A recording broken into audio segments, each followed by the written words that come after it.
Here's why your many epoxy leads never turn into paying jobs. And if you want to get rid of this problem or at least lower it, stick around because by the end, you will know exactly how to fix this. Now, I want to ask first of all, does this sound familiar? You got a lead. Yay! You either call them up or they call you up and you give them a quote in person or on the phone. It doesn't matter anyway because you don't land the job. Now, if you're anyone like honestly any contractor, you obviously hate when this happens. So let's go over how to lower and kind of fix this. Now, there are two types of acquisition.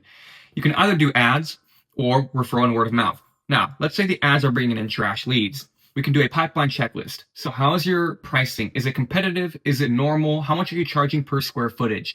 If it's abnormally high, of course, they're not going to convert. Now, if it's normal, it might be a 50-50 thing. It could be another issue. If it's really low, then it's another issue as well. So if you're charging too much, square footage, of course, they're not going to convert. Now, how are the creatives? Typically not the issue on why the leads are trash, but if you're throwing in something like you might qualify for a free epoxy floor, then of course the leads will suck. Now, how are we qualifying them? And are we asking the right questions, such as, are you the homeowner? What's the square footage of the garage? Where are you based? When do you want this project to get done? Things like that. Now, if it's still not really making any better leads or not getting any better leads, we can go about choosing whether to send them to a lead form or a website. So website typically performs better. Lead form is still really good, but if you're still having issues, then we can change that. Now, and also ask yourself, what's your close rate?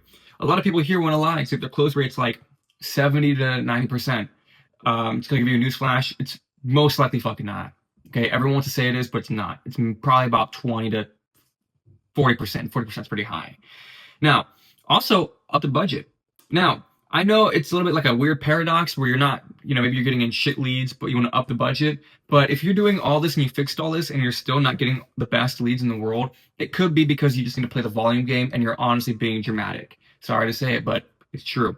Now, how's the targeting? What kind of offers are we doing? Do we have a good warranty?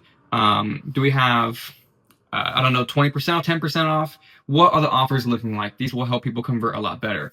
Anything after this is really the name of the game. You might just be, honestly dramatic. Because this pipeline checklist will pretty much fix about 90% of the issues.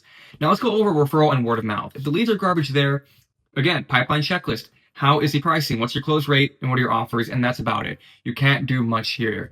And it's because you have no control over anything. When it comes to ads, you have control over what people see, how to qualify them, the website, everything. Referral and word of mouth, you have no control over it at all. So, look, whether it's more leads, higher quality leads, growing your team, being consistent, making more revenue, saving time, literally anything, Meta ads will solve or help with this problem. So look, if that interests you, just send me a message and we'll get to work pretty much right away.